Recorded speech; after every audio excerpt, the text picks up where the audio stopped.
Salve galerinha misteriosa do YouTube, tudo bem com vocês? Comigo tudo ótimo, não poderia ser diferente, já que nós estamos aqui para aquele papo criminal e sobrenatural. Eu sou Bruna Oliveira e sejam todos muito bem-vindos ao canal Mistérios do Tempo. Hoje nós vamos falar sobre o famoso e polêmico julgamento de Ernie Cheyenne Johnson.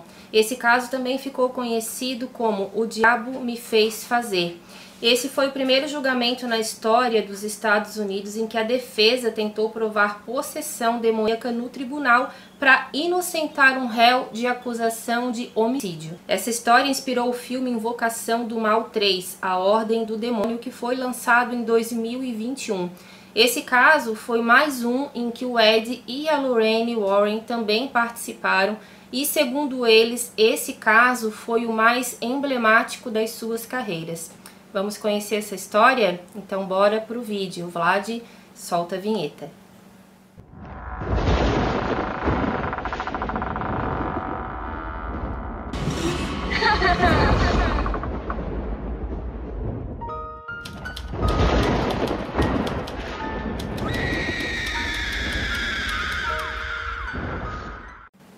Tudo que eu vou contar para vocês agora começou em Brookfield, Connecticut, nos Estados Unidos, na década de 1980. A história da suposta possessão de Ernie Johnson teve início por causa de uma outra possessão, a do menino David Gladsoe, que na época tinha apenas 11 anos de idade. O David ele era filho de Judy Gladsoe e tinha dois irmãos, Deborah e Cal Gladsoe. A Deborah, na verdade, vai ser chamada aqui na história como Deb, porque esse é o apelido dela e é o nome pelo qual ela ficou mais conhecida. O Ernie, nessa época, pessoal, ele tinha 19 anos e a Deb, que era a namorada dele, tinha 26. A família da Deb, ela resolveu então alugar uma casa e o Ernie foi junto nessa propriedade, junto com a Deb e também o David, que era o seu pequeno cunhado, e que mais tarde acabaram se tornando muito amigos. Inclusive o Ernie deu uma prova de amor muito grande para esse menino e vocês vão entender por que eu estou dizendo isso. Ele foi então nessa propriedade para fazer a limpeza, né, junto com a Deb, o David foi junto com eles. E aí então que começou toda a história. Após um pedido da Deb, o Ernie acabou então morando junto com eles nessa casa. Na verdade, pessoal, eu não consegui encontrar muitas informações a respeito do pai do David Gladsoe. Então, se alguém souber de alguma informação um pouco mais concreta, vocês deixem aqui para mim nos comentários, porque ele praticamente não é mencionado nessa história. Eu não sei se ele vivia junto com a família ou se ele não era um pai talvez tão participativo, mas eu não consegui encontrar muitas histórias envolvendo o pai desse menino e, na verdade, o Ernie ele acabou sendo ali uma espécie de pai para ele, ou de um irmão mais velho, e vocês vão entender que realmente essa história, independente da crença de cada um, ela é muito emocionante pelo que o Ernie fez pelo David. Logo no primeiro dia, então, que eles foram nessa casa para fazer a limpeza, o David chegou dentro de casa muito assustado, dizendo que tinha visto um homem muito estranho próximo de um poço que existe até hoje nessa propriedade. O David falou que esse homem ele usava uma camisa xadrez rasgada, calça jeans, que ele tinha uma pele grossa e avermelhada, que ele inclusive empurrou o David e falou para ele a seguinte palavra: cuidado. Na verdade, no decorrer da história, depois foi divulgado que essa pele grossa que o David falou que esse homem tinha era uma espécie de pele que já estava querendo entrar em estado de decomposição. Ele chegou em casa muito assustado, falando que não queria mais ficar ali, mas a primeiro momento a Deb e o Ernie eles acharam que era uma brincadeira, um tipo de pegadinha, porque ele não estava com muita vontade de ajudar nessa faxina, né, que eles iriam fazer. Então, no primeiro momento, eles não levaram a sério essa informação, o que mudou alguns dias depois. Com o passar do tempo, então, a família começou a presenciar algumas coisas estranhas nessa casa.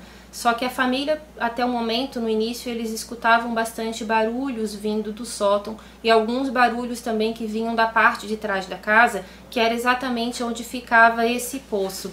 Só que com o passar dos dias, o David começou a ter uma mudança muito brusca de comportamento, principalmente na hora do sono. Ele começou a ter muitos pesadelos, acordava extremamente assustado, muito suado, era uma coisa que ele não tinha, a princípio esse problema ele não tinha na antiga casa onde eles moravam, e isso começou a acontecer a partir do primeiro dia então que eles dormiram ali, e aquela história que o David então comentou no primeiro dia, que ele tinha visto esse homem, começou a preocupar um pouco a família, e eles começaram a acreditar que essa história poderia ter um fundo de verdade. Com o passar do tempo, o comportamento do David começou a preocupar ainda mais a família e chegou a tal ponto em que eles não deixavam ele ficar sozinho. Todos os membros da família, né, que eram adultos, trabalhavam. Então estava sendo muito difícil esse tipo de rodízio, e foi aí que a Debbie então fez um pedido muito especial para o Ernie.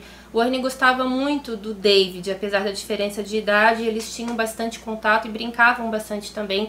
Então a Debbie perguntou se o Ernie poderia ajudar com esses rodízios, para que ele também pudesse ficar algumas horas por dia com o David. Ele acabou aceitando, e nisso tudo ele acabou se mudando para a casa da família, e ele e a Debbie então começaram a morar juntos. O Ernie era uma pessoa muito bem vista pela família, era considerado um jovem muito educado, trabalhador, honesto, então a família toda, na verdade, aprovava bastante aquele relacionamento. Ele tinha uma diferença de idade ali com a Débora, mas na verdade isso nunca impediu os dois, eles sempre se deram muito bem e eram então uma família muito feliz. Só que com o passar do tempo, o comportamento do David começou a preocupar ainda mais a família, então eles levaram essa criança até um pediatra, passaram por um psiquiatra para verificar se há alguma coisa que tinha acontecido, algum tipo de trauma, porque eles estavam conversando com ele, pensaram que era alguma coisa que tinha acontecido na escola, e nada foi relatado, né, nem pelas professoras, nem pelos amigos. Então ele não tinha até então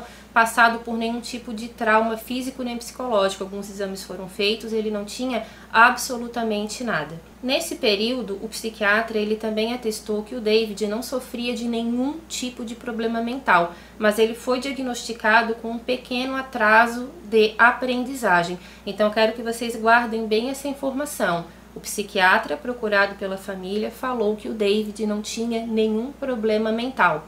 Guardem essa informação, porque daqui a pouquinho vocês já vão entender porque eu estou pedindo isso. Aquele homem, né, aquela figura assustadora que o David viu no primeiro dia em que eles entraram nessa casa, ele começou a ver durante a noite. Por isso que ele começou então a acordar daquele jeito. No começo ele não contava que tipo de pesadelo ele tinha, só que com o passar do tempo ele acabou falando para o Ernie que aquele mesmo homem que ele tinha visto próximo do poço e que tinha pedido para ele tomar cuidado, ele falou que na verdade não contou a história toda, que no dia que ele viu esse homem pela primeira vez, ele não apenas pediu para ele tomar cuidado, mas ele também fez um alerta, que se a família resolvesse se mudar para aquela casa, coisas muito tristes iriam acontecer com eles e era melhor eles não irem para lá.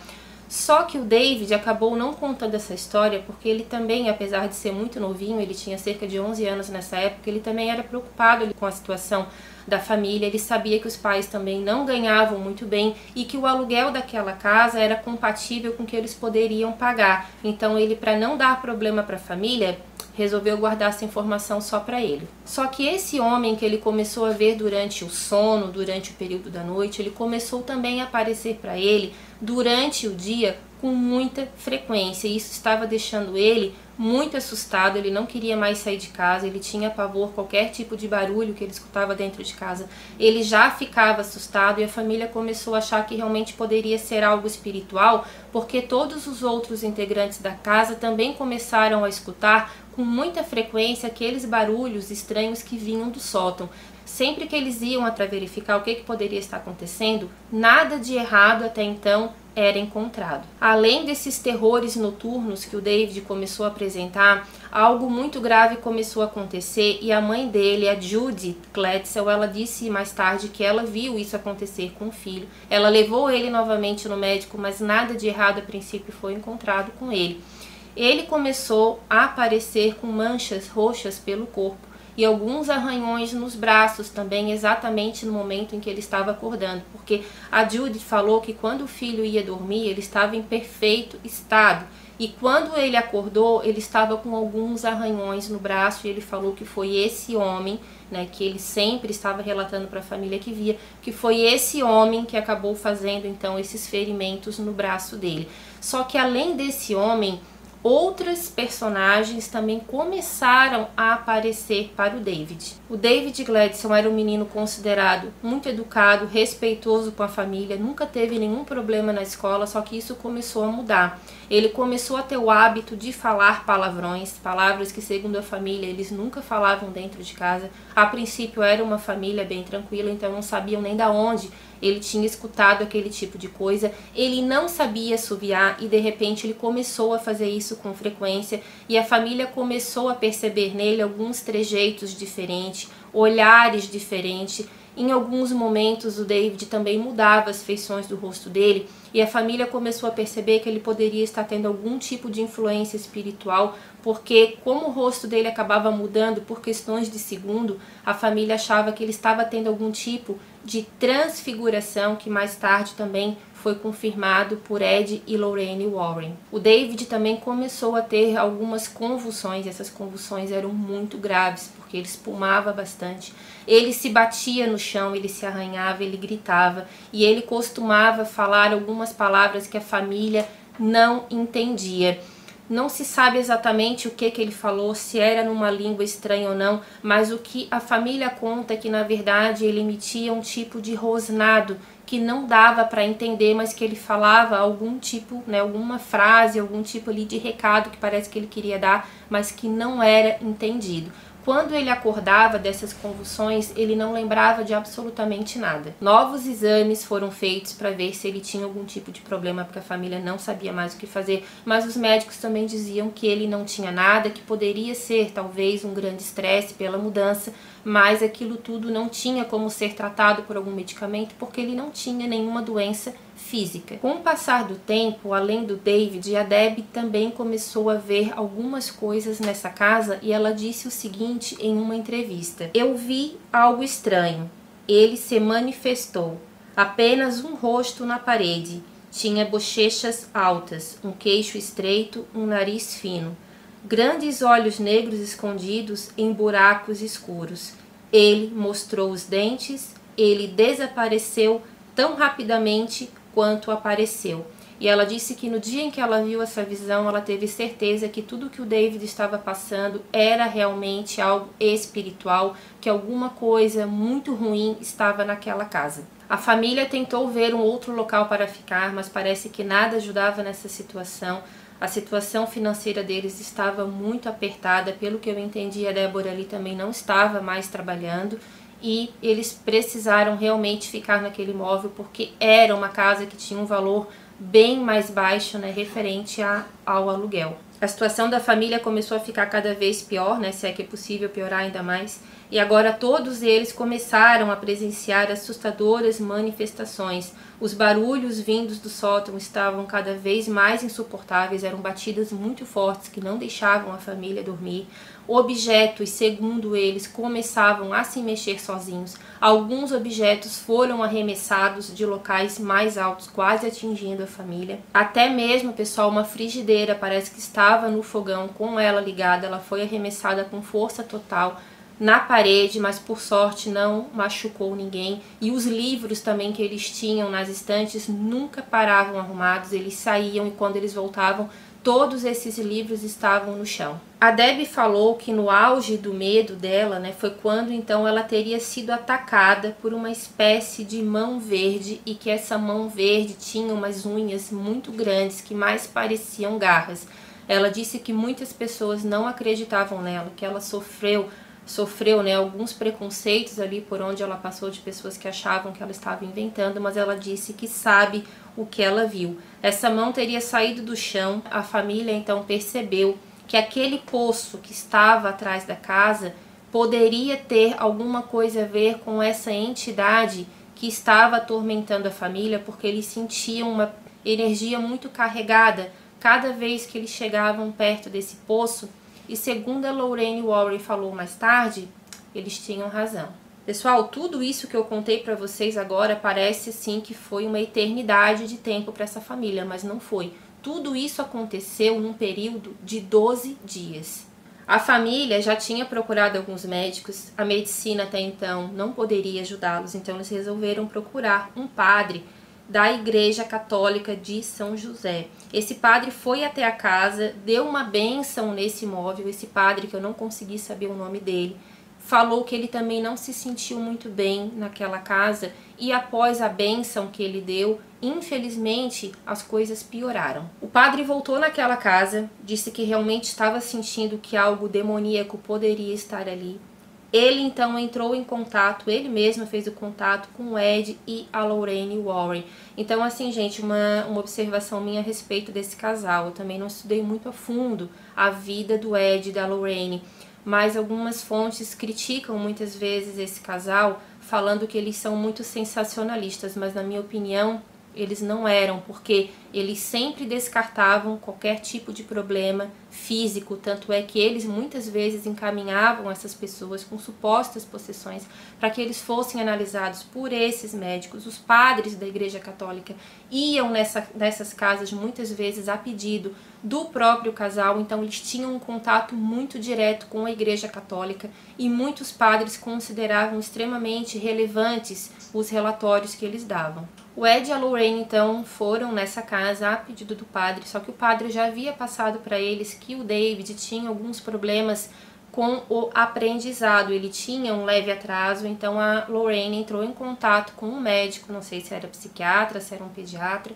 mas ela acabou pedindo então para que esse médico acompanhasse eles na primeira visita. Nesse dia em que eles foram visitar a família, o Ed Warren falou em uma entrevista que assim que ele colocou o pé dentro de casa, ele percebeu uma coisa muito diferente envolvendo um brinquedo do David, que era um dinossauro verde, né, de borracha.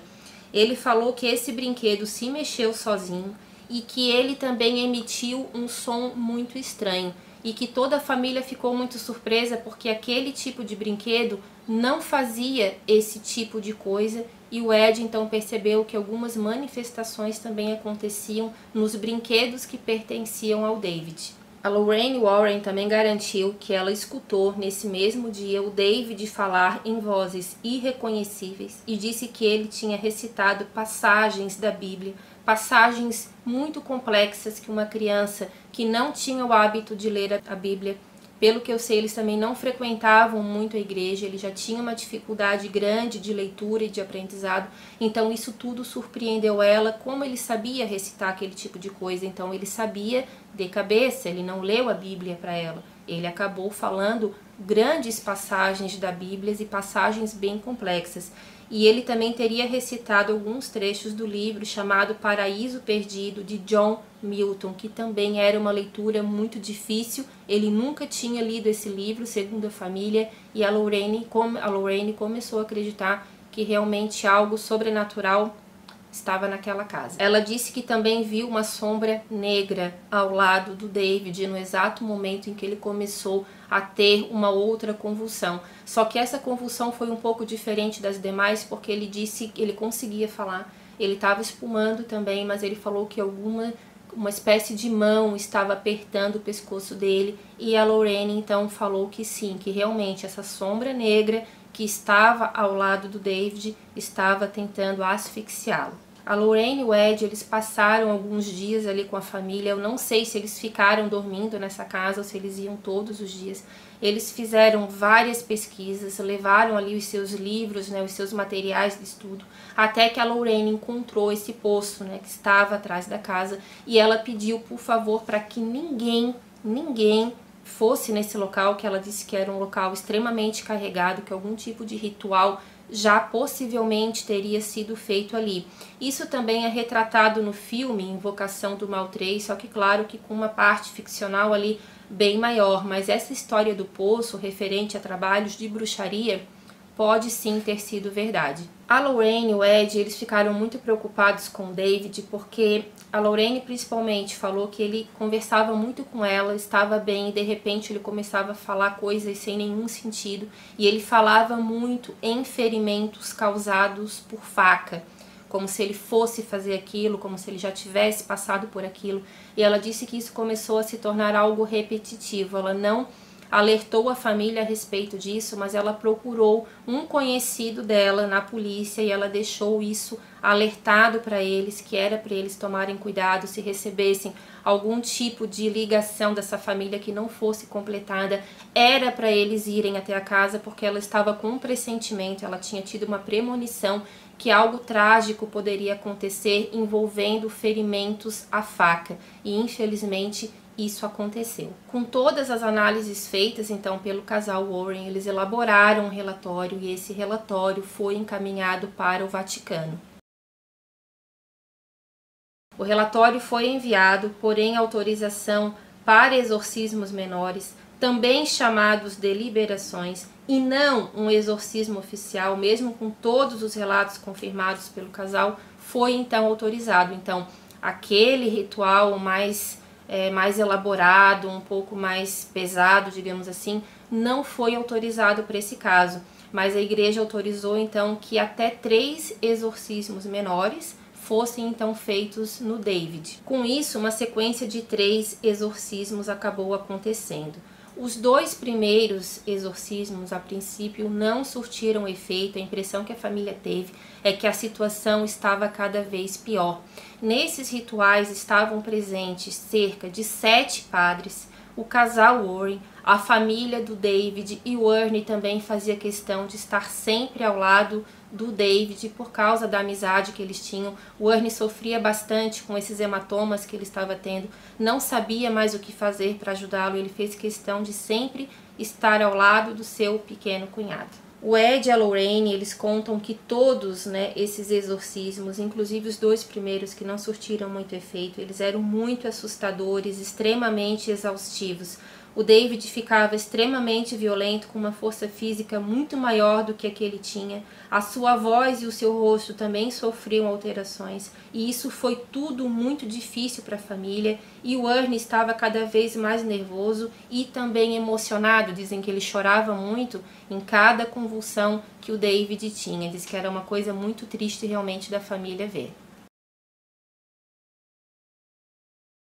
Ninguém tinha mais nervos, para ver esse tipo de coisa. A família não conseguia mais descansar. Dormir naquela casa era praticamente impossível. O 3º exorcismo então aconteceu e esse ritual foi extremamente assustador. Nesse 3º ritual, gente, o Ed e a Lorraine, que estavam junto com cerca de 7 padres, mais o padre exorcista e toda a família do David, eles falaram que o David levitou. Eles afirmam que isso aconteceu.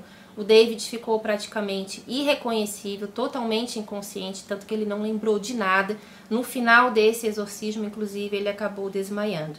No momento desse ritual, gente, o David, ele teria dito o nome de 43 demônios. Esses demônios, que na verdade são espíritos malignos, eles teriam sido supostamente liberados daquele poço que estava atrás da casa, porque algum tipo de ritual satânico muito severo ocorreu nesse local, e isso foi falado pela Lorraine, e esses espíritos, segundo a Lorraine, então ficaram presos entre o poço e a casa. Com essa revelação, gente, desses 43 demônios, dizem que cada vez que ele falava o nome de um, a voz dele era diferente, como se ele estivesse apresentando um por um. Na verdade, como se esses espíritos estivessem se apresentando um por um, porque a voz dele mudava a cada nome que era falado, e ali os padres perceberam que a situação era muito pior do que eles imaginavam. Eu particularmente confesso, gente, que eu fiquei muito emocionada quando eu vi a cena do exorcismo, isso no filme Invocação do Mal 3, A Ordem do Demônio. Eu não vi esse filme todo, mas eu acabei pesquisando algumas cenas mais marcantes para tentar entender essa história também. Só que claro que ali tem muita ficção, tem alguns efeitos especiais, porém não tem tantos efeitos especiais assim. Eu fiquei emocionada porque envolve uma criança.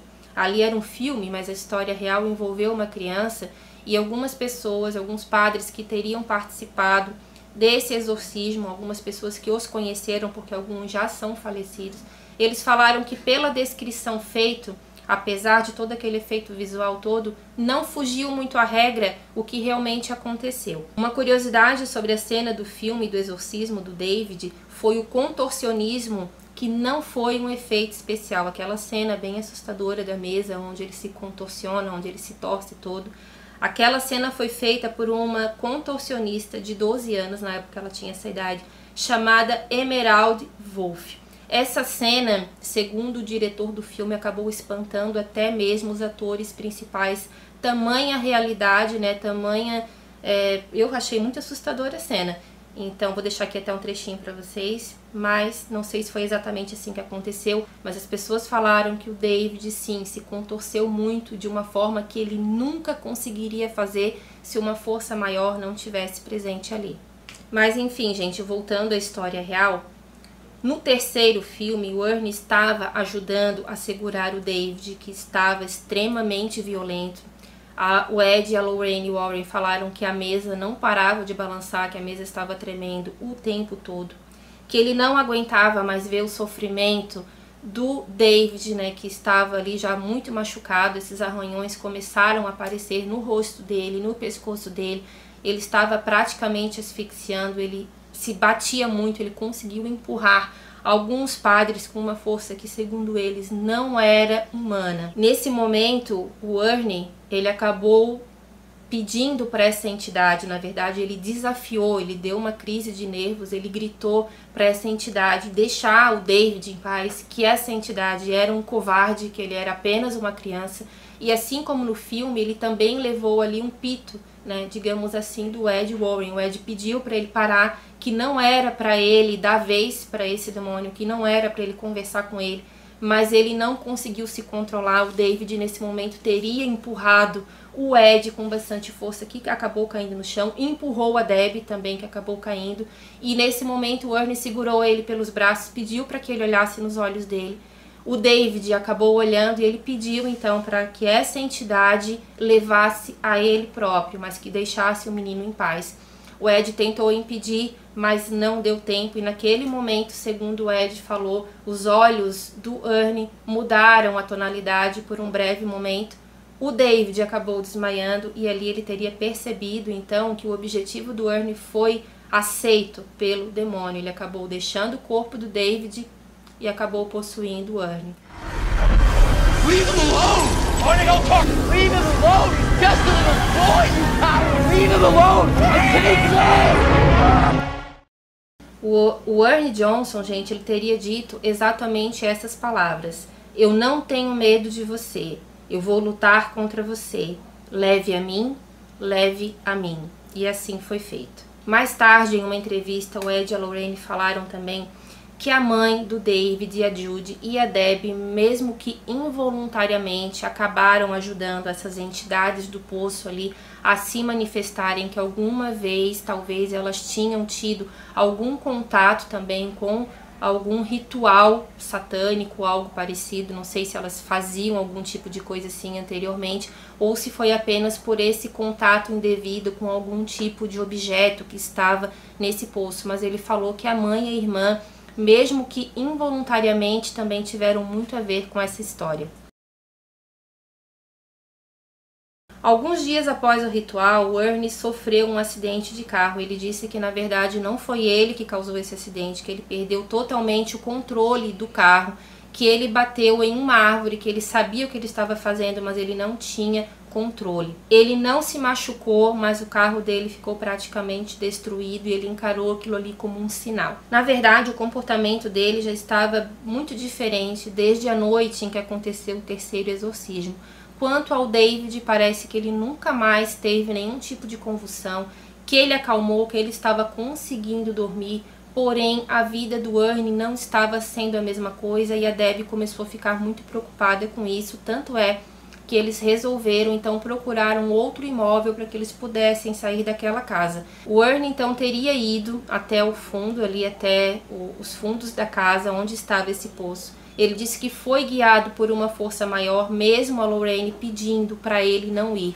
Ele falou que quando ele olhou dentro desse poço, ele conseguiu ver pela primeira vez a face do demônio que havia possuído o David e que agora estava possuindo ele. Ele falou que nesse momento, pelo que ele lembra, foi a última vez que ele ficou totalmente lúcido, porque depois disso ele teve vários apagões, ele entrava em estado de transe e ele não conseguia lembrar de tudo que ele falava. A Debbie falou que ele começou a rosnar, que ele começou a ficar bastante violento com ele próprio, que ele começou também a aparecer com alguns hematomas muito parecidos com aquele que o David estava e que ela estava muito preocupada com ele. Enfim, pessoal, eles acabaram então indo embora, alugaram um pequeno apartamento para os dois e a Debbie conseguiu então arrumar um emprego próximo desse outro local onde eles estavam.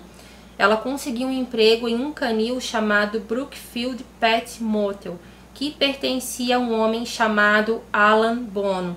No filme, esse homem teve um nome trocado, se eu não me engano, para Bruno. Não sei porquê, mas o nome dele era Alan Bono. Em 16 de fevereiro de 1981, Ernie faltou ao trabalho porque ele não estava se sentindo bem. E ele foi com a Debbie junto para o canil, que era onde ela trabalhava, junto com as suas irmãs, a Wanda, de 15 anos, a Janice, de 13, e também a priminha dele, a Mary, que tinha apenas 9 anos de idade na época.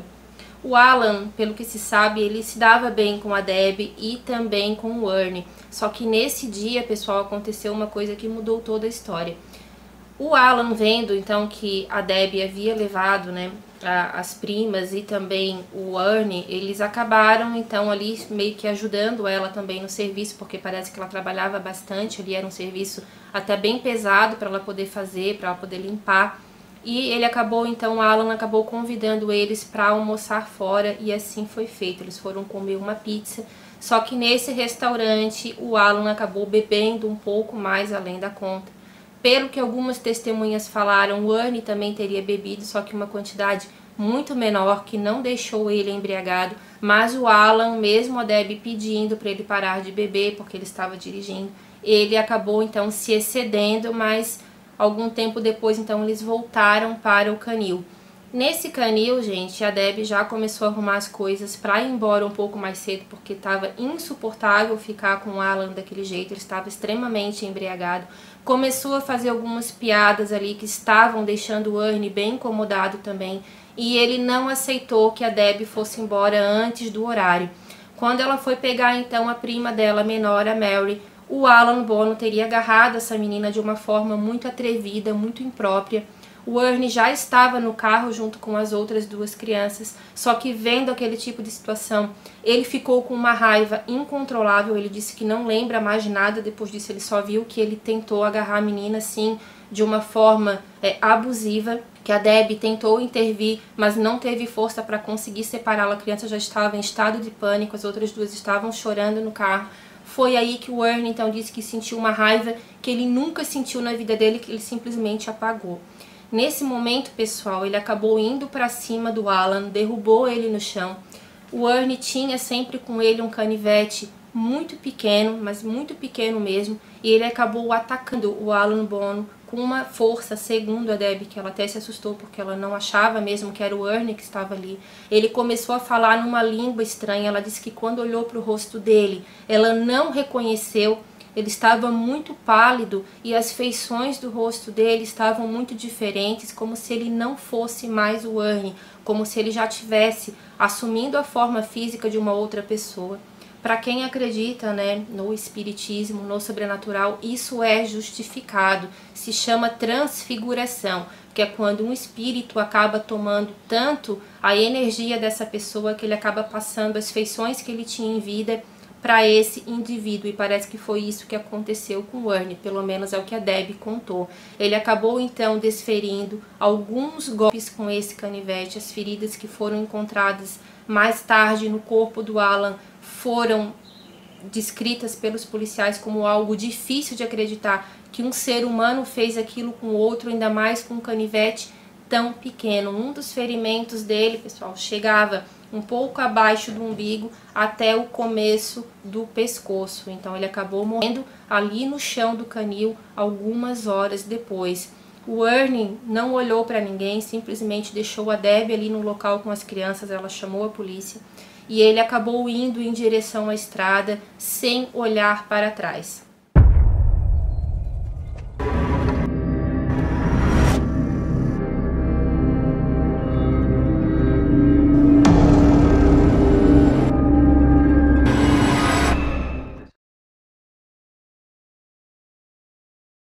A polícia encontrou o Ernie cerca de 2 horas depois, a 3 quilômetros de distância da cena do crime. Ele alegava não lembrar de absolutamente nada até momentos antes da briga.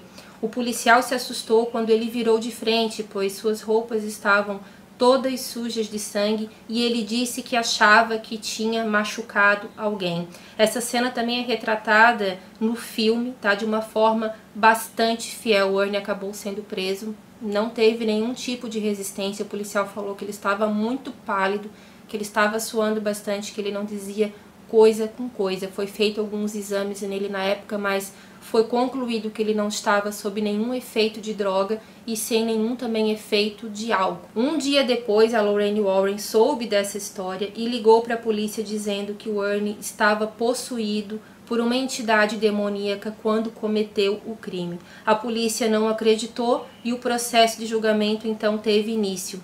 Foram interrogados familiares, testemunhas e também o casal Ed e Lorraine Warren. Martin Minella, que era o advogado do Ernie, ele tentou entrar com o argumento de que seu cliente era inocente por motivo de possessão demoníaca. O Ed e a Lorraine se reuniram com ele e afirmaram que uma pessoa possuída não tem controle das suas ações e que os ferimentos encontrados no Alan não podem ter sido feitos por uma pessoa.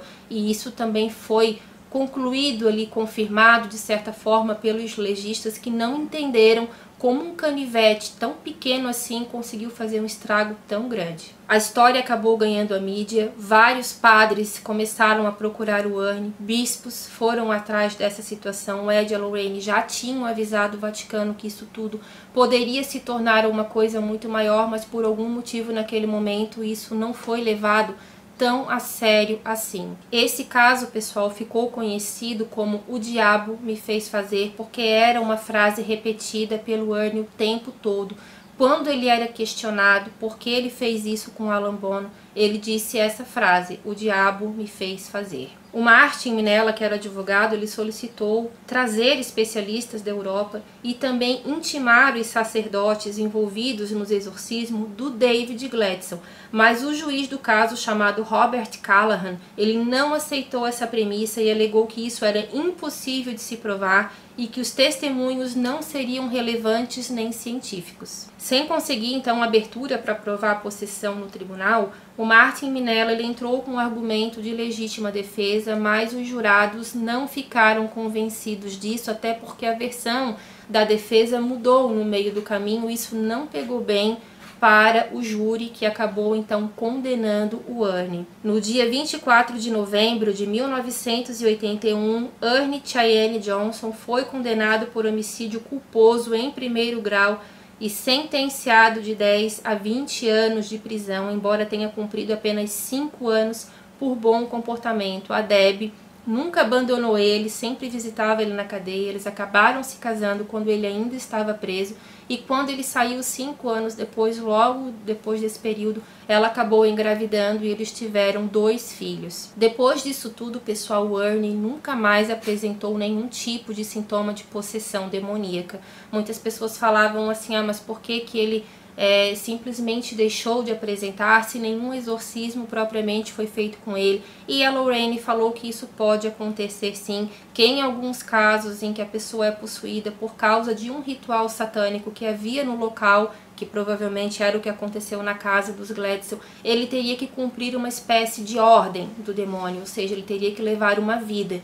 Como ele já havia matado o Alan Bono, o ritual estava encerrado. Pelo menos foi essa conclusão, né, que a Lorraine acabou passando algum tempo depois. O Ernie e a Debbie eles acabaram participando de um documentário chamado A Haunting, da Discovery Channel. Se eu não me engano, isso foi feito em 2006, só que a Debbie acabou morrendo, né, por câncer alguns dias depois do lançamento do Invocação do Mal 3. O próprio diretor do filme teve um contato com ela conversou um pouco com ele, e foi ele, inclusive, que deu a notícia, porque todas as pessoas envolvidas nessa história real não quiseram se envolver diretamente com o filme. Em 2007, o Carl Gladstone, que era irmão do David, que inclusive não apareceu no filme, segundo, né, a história conta, ele foi atrás do irmão, que já até fazia um tempo que ele não havia procurado, para tentar um processo milionário contra a Lorraine Warren por causa da republicação de um livro que foi lançado em 1983.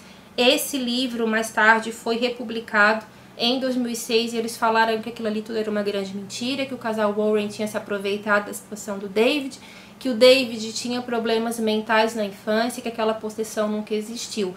Mas lembram que eu pedi para vocês guardarem aquela informação no começo do vídeo a respeito dos laudos psiquiátricos que o David tinha, que afirmavam que ele não tinha nada? Então, realmente ele não tinha nada. E, na verdade, o Ed e a Lorraine, eles só foram até a casa porque o padre chamou por eles e porque a família também não sabia mais o que fazer. Então, como que agora era mentira? E depois, pessoal, de um acordo milionário que favoreceu o Cal Gladstone, ele acabou ficando, ó, com a boca fechada e nunca mais falou que o Ed e a Lorraine Warren eram charlatões. Então, para muitas pessoas, o David, sim, não teve nada a ver com isso, mas que o Cal acabou se aproveitando da situação e convenceu o irmão, então, a entrar com essa ação. O Ernie e a Debbie, eles nunca fizeram nada contra o casal Warren e afirmaram que tudo que eles passaram ali era verdade. Então, assim, gente, algumas coisas estranhas também parece que acabaram acontecendo nos bastidores do Invocação do Mal 3. A atriz Charlene Amoia, que interpretou a Judy Gladstone, ela disse que as luzes começavam a apagar e acender de formas inexplicáveis, que um dia ela pegou um carro de aplicativo, esse motorista não sabe como acabou levando ela para um cemitério, ele disse que não sabe por que ele fez aquilo, o GPS dele ficou doido e ela falou que achava que era por influência de um filme que ela estava participando. Alguns bispos também fizeram uma bênção nos sets de filmagens e garrafas de água benta também foram deixadas nesse local. Então, assim, gente, o vídeo ficou longo. Poderia ter ficado muito mais, tá? Eu tirei boa parte aqui de alguns detalhes da história, porque é uma história complexa, não dá pra fazer um vídeo contando um caso real com essa intensidade sem falar pra vocês os pormenores, tá bom? É uma história que pra muitas pessoas pode ter sido exagerada pelo casal Warren, pela própria família. Essa explicação do Cal, na minha opinião, não convenceu. Na minha opinião, ele quis o dinheiro do casal Warren, porque depois que ele foi pago, ele ficou quieto.